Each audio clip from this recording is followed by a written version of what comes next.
Bismillah, assalamu alaikum, que la paix soit sur vous. Je reviens rapidement concernant l'acte terroriste qui a eu lieu la semaine dernière, donc un vendredi en Nouvelle-Zélande. Un extrémiste terroriste est rentré dans une salle de prière, 50 morts, femmes, enfants, jeunes, personnes âgées. Voilà, il a fait un carnage, il a filmé en direct, comme vous le savez, un acte haineux. Un acte revendiqué au nom de la bêtise, au nom de la haine, au nom de l'extrémisme, au nom du terrorisme.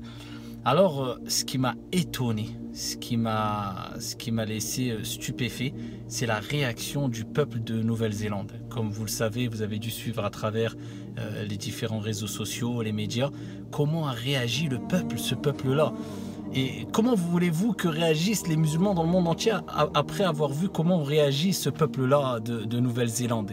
Le peuple de Nouvelle-Zélande s'est levé. Un élan de solidarité magnifique au nom de la tolérance, au nom du respect, au nom de la paix, peu importe sa religion, peu importe sa couleur, son identité. Tout le monde, le peuple tout entier s'est dressé, s'est levé en un seul bloc et ont soutenu la communauté musulmane. Ils ont su répondre à la haine par ce qu'il y a de meilleur. Et comme cela, et ainsi, ils ont gagné des millions de cœurs dans la communauté musulmane particulièrement. Alors, les musulmans, on aurait pu dire oui en voyant ça dans les quatre coins du monde, les musulmans des quatre coins du monde, en voyant ce qui s'est passé, de voir des fidèles prier dans une mosquée un jour du vendredi, se faire tuer, se faire massacrer. On aurait pu se dire peut-être une certaine haine va prendre le dessus chez eux, des propos haineux aussi vont surgir du côté des musulmans. Non, loin de là. Le monde musulman applaudit la Nouvelle-Zélande. Le monde musulman reste stupéfait quant au comportement de ce peuple magnifique qui a su rendre hommage comme il se doit et rappeler aux musulmans et rappeler au monde entier qu'ils sont vraiment contre la haine, peu importe l'origine, peu importe la confession de celui qui a été frappé par cette haine aveugle et bête. Alors on a pu voir la première ministre qui symboliquement et par solidarité a mis un voile sur la tête. Ils ont des policières avec des voiles sur la tête par solidarité, non pas parce qu'ils ont été pris par une doctrine islamiste, non, par solidarité, symboliquement, pour rappeler on est avec vous, ce qui vous a touché nous a touché.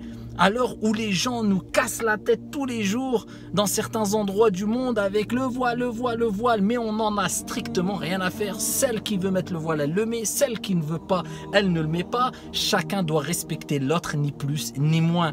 Ils ont retransmis la prière du vendredi à la télé, à la radio, l'appel à la prière. Des milliers de personnes ont participé au sermon, à la prière du vendredi, de toute confession. Mais l'ambiance est une ambiance magnifique et qui nous répond et qui nous rappelle, c'est ça, répondre à la haine par ce qu'il y a de meilleur. Donc en tout cas, bravo à ce peuple, respect à cette femme-là, la première ministre qui a su assister, réconforter la communauté musulmane et on demande à Dieu de faire miséricorde à nos frères et sœurs qui sont tombés injustement lors de cette attaque barbare, et ça nous rappelle qu'il est toujours important de répondre à la haine par ce qu'il y a de meilleur et de ne jamais généraliser et de jamais mettre tout le monde dans le même sac et de réagir avec ouverture d'esprit et avec intelligence à bon entendeur. Salam alaikum, que la paix soit sur vous.